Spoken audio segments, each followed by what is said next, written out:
അടുത്ത കുറച്ച് പോയിൻറ്റ്സ് ആണ്. Note the following points. Every set is a subset of itself. നമ്മൾ already discuss ചെയ്തു. അതായത് ഏത് സെറ്റും അതിൻ്റെ തന്നെ സബ്സെറ്റ് ആയിരിക്കും അല്ലേ. സെറ്റ് 1 2 3ൻ്റെ സബ്സെറ്റാണ് സെറ്റ് 1 2 3. സെറ്റ് എ ബി സിൻ്റെ സബ്സെറ്റാണ് സെറ്റ് എ ബി സി. അതുകൊണ്ട് തന്നെ ഏത് സെറ്റാണെങ്കിലും അത് അതിൻ്റെ തന്നെ സബ്സെറ്റ് ആയിരിക്കും. അതേപോലെ തന്നെ null set is a subset of every set. എല്ലാ സെറ്റിൻ്റെയും വേറൊരു സബ്സെറ്റാണ് എന്ത്, നൾ സെറ്റ് അല്ലെങ്കിൽ എം ടി സെറ്റ് എന്ന് പറയുന്നത്. പിന്നെ if A set has n elements then it has 2 raised to n subset. അപ്പം ഒരു സെറ്റിൽ n എലമെൻറ്റ്സാണ് ഉള്ളതെങ്കിൽ അതിന് 2 raised to n സബ്സെറ്റുകൾ ഉണ്ടാകും. അപ്പോൾ ഈ 3 പോയിൻറ്റ്സ് നമ്മൾ ഓൾറെഡി ഡിസ്കസ് ചെയ്തതാണ്. ഇത് നിങ്ങൾ മനസ്സിലാക്കി വെക്കുക, കാരണം 1 വേർഡൊക്കെ ചോദിക്കാൻ സാധ്യതയുള്ള ക്വസ്റ്റ്യനാണ്. ഇനി അടുത്തത് പവർ സെറ്റ്. പവർ സെറ്റ് എന്ന് പറഞ്ഞു കഴിഞ്ഞാൽ if A be a given set then the family of sets each of whose member is a subset of the given set A is called the power set of the set A is denoted by P of S. അതായത് power set എന്ന് പറഞ്ഞു കഴിഞ്ഞാൽ ഒരു set നമുക്ക് തന്നാൽ അതിൻ്റെ complete subset എഴുതാൻ നമുക്കറിയാം. അപ്പോൾ ആ കംപ്ലീറ്റ് സബ്സെറ്റുകൾ നമ്മൾ എഴുതിയിട്ട് അതിനെ നമ്മളൊരു സെറ്റിൻ്റെ ഉള്ളിൽ ആക്കുക. അതായത് കളക്ഷൻ ഓഫ് ഓൾ സബ്സെറ്റ്സിനെയാണ് നമ്മളെന്ത് പറയുന്നത്, അതിൻ്റെ പവർ സെറ്റ് എന്ന് പറയുന്നത്. ഇപ്പോൾ സെറ്റ് എ ബി സി ഇതിൻ്റെ പവർ സെറ്റ് എഴുതാൻ പറഞ്ഞാൽ നിങ്ങൾ എന്താ ചെയ്യേണ്ടതെന്ന് വെച്ചാൽ ആ എ ബി സിൻ്റെ എല്ലാ സബ്സെറ്റുകളും എഴുതുക. എന്നിട്ട് അതിനെന്താക്കുക, ഒരു കേളി ബ്രാക്കറ്റിൻ്റെ ഉള്ളിൽ ഇടുക. അതിൻ്റെ എക്സാമ്പിൾ നോക്കുക. ഇപ്പോൾ സെറ്റ് എ ബി എന്ന് പറഞ്ഞിട്ടാണ് എ എന്ന് പറയുന്നൊരു സെറ്റ് നിങ്ങൾക്ക് തന്നിട്ടുണ്ട്.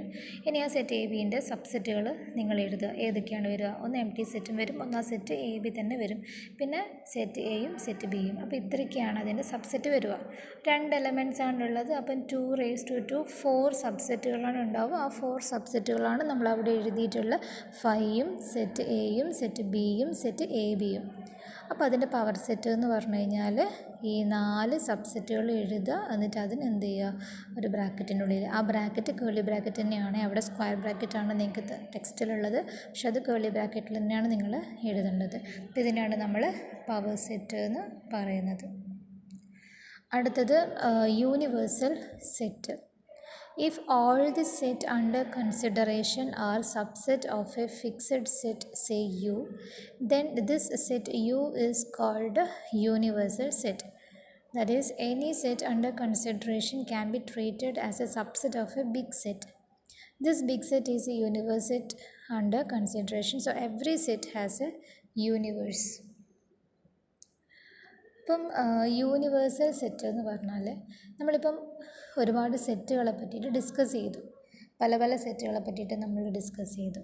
അപ്പോൾ നമ്മൾ ഏത് സെറ്റ് നമ്മൾ എഴുതിയാലും നമ്മളെഴുതുന്ന സെറ്റ് ഏതോ ഒരു വലിയ സെറ്റിൽ നിന്നുണ്ടാക്കുന്ന സെറ്റാണ്. ഓക്കെ. ഇപ്പോൾ നമ്മളിപ്പം നേരത്തെ പറഞ്ഞു 1 2 3 4 എന്ന് പറയുന്ന ഒരു സെറ്റ് നമ്മൾ കൺസിഡർ ചെയ്യുകയാണ്.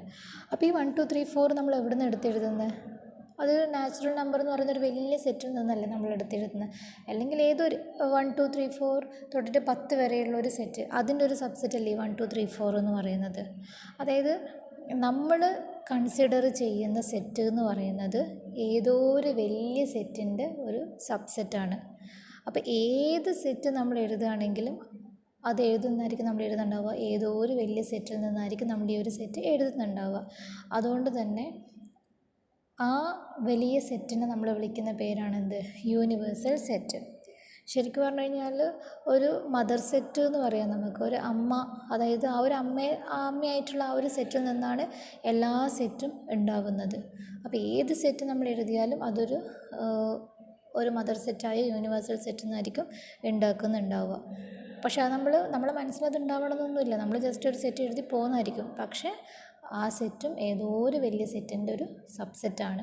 അപ്പോൾ ആ ഒരു വലിയ സെറ്റിനെയാണ് നമ്മൾ എന്ത് പറയുന്നത്, അതിൻ്റെ യൂണിവേഴ്സൽ സെറ്റ് എന്ന് പറയുന്നത്. ഓക്കെ.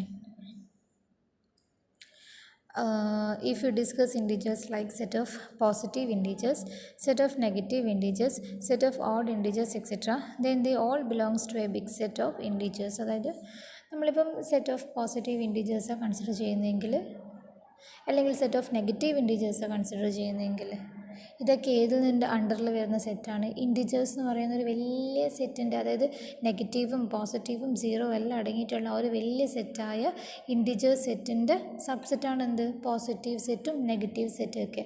അപ്പോൾ ഈ ഒരു ഇൻറ്റിജർ സെറ്റ് എന്ന് പറഞ്ഞു കഴിഞ്ഞാൽ അവിടെ എന്ത് റോളുണ്ട്? യൂണിവേഴ്സൽ സെറ്റിൻ്റെ റോളുണ്ട്. ഓക്കെ, ഇനി അടുത്തത് ഡിസ്ജോയിൻ്റ് സെറ്റ്. അപ്പോൾ ഡിസ്ജോയിൻ്റ് സെറ്റും നിങ്ങൾക്ക് അറിയുന്ന സെറ്റാണ്. നമ്മൾ ലാസ്റ്റ് സെമ്മിൽ പഠിച്ചതാണ് എന്താണ് ഡിസ്ജോയിൻ്റ് സെറ്റ് എന്ന് പറഞ്ഞാൽ. Two sets A and B are said to be disjoint set if no elements of A is in B and no element of B is in A. അതായത് എയും ബിയും ഡിസ്ജോയിൻ്റ് ആണെങ്കിൽ എയിലുള്ള ഒരു എലമെൻറ്റും ബിയിൽ ഉണ്ടാവില്ല, അതുപോലെ തന്നെ ബിയിലുള്ള ഒരു എലമെൻറ്റും എയിൽ ഉണ്ടാവില്ല. അതായത് എയും ബിയും എന്ന് പറയുന്നത് ടോട്ടലി ഡിഫറെൻ്റ് ആയിട്ടുള്ള രണ്ട് സെറ്റുകളായിരിക്കും. എയിലും ബിയിലും ഒരിക്കലും കോമൺ ആയിട്ട് എലമെൻറ്റ്സ് ഉണ്ടാവില്ല. ഇങ്ങനെയുള്ള സെറ്റുകളെയാണ് നമ്മൾ എന്ത് പറയുന്നത്? ഡിസ്ജോയിൻ്റ് സെറ്റ് എന്ന് പറയുന്നത്. അവിടെ എക്സാമ്പിൾ തന്നിട്ടുണ്ട്. എ എന്ന് പറയുന്നത് സെറ്റ് 1 2 3, ബി എന്ന് പറയുന്നത് 5 7 9. അങ്ങനെയാണെങ്കിൽ എയിലും ബിയിലും ഒരു എലമെൻറ്റ് പോലും ഒരുപോലെ ഇല്ല. അപ്പോൾ എയും ബിയും ഇവിടെ എന്ത് സെറ്റാണ്? ഡിസ്ജോയിൻ്റ് സെറ്റാണ്. ഇനി അവിടെ കുറച്ച് നൊട്ടേഷൻസ് തന്നിട്ടുണ്ട്. Write in words the following set notation. അപ്പം എന്താണ് ആദ്യത്തെ നൊട്ടേഷൻ? എന്താ? എ സബ്സെറ്റ് ഓഫ് ബി എന്നാണ് അത് വായിക്കുക. രണ്ടാമത്തത് A proper set of B. ആ താഴെ വര വന്നാലാണ് എന്തുള്ളത്? എല്ലാ സബ്സെറ്റും വരുന്നത്. താഴെ വരയില്ലെങ്കിൽ അത് സബ്സെറ്റ് തന്നെയാണ്, പക്ഷേ അത് പ്രോപ്പർ സബ്സെറ്റാണ്. ആൻഡ് ആർ പ്രോപ്പർ സബ്സെറ്റിൻ്റെ സൈൻ ഉണ്ട്, പക്ഷേ അതിനെ ഇങ്ങനെ ക്രോസ് ചെയ്തിട്ടുണ്ട്. അങ്ങനെ ക്രോസ് ചെയ്ത് കഴിഞ്ഞാൽ അതിൻ്റെ അർത്ഥം നോട്ട് എന്നാണ്. അപ്പം R is not a proper subset of S എന്നാണ് അതിൻ്റെ അർത്ഥം. ആൻഡ് അടുത്തത് എ എന്ന് പറയുന്നത് അതായത് സബ്സെറ്റിൻ്റെ ഓപ്പോസിറ്റാണ്. അതിൽ പ്രോപ്പർ സബ്സെറ്റിൻ്റെ ഓപ്പോസിറ്റ് സൈനാണത്. അപ്പോൾ അതിന് നമ്മൾ എന്താ പറയുക? A super set of B എന്നാണ് അത് വായിക്കുക. ആൻഡ് അടുത്തത് അഞ്ചാമത്തത് എക്സ് ബിലോങ്സ് ടു എ. അതിൻ്റെ അർത്ഥം എക്സ് എന്ന് പറയുന്നയാൾ എ എന്ന് പറയുന്ന സെറ്റിലുണ്ട്. ആൻഡ് ലാസ്റ്റ് വൈ ബിലോങ്സ് ടുൻ്റെ സൈഡിൻ്റെ മേലെ ക്രോസ് ചെയ്തു. അപ്പം not belongs to, that is Y is not belongs to B. Okay, അപ്പോൾ ഇത്രയും കാര്യങ്ങളാണ് ഇവിടെ പഠിക്കാനുള്ളത്.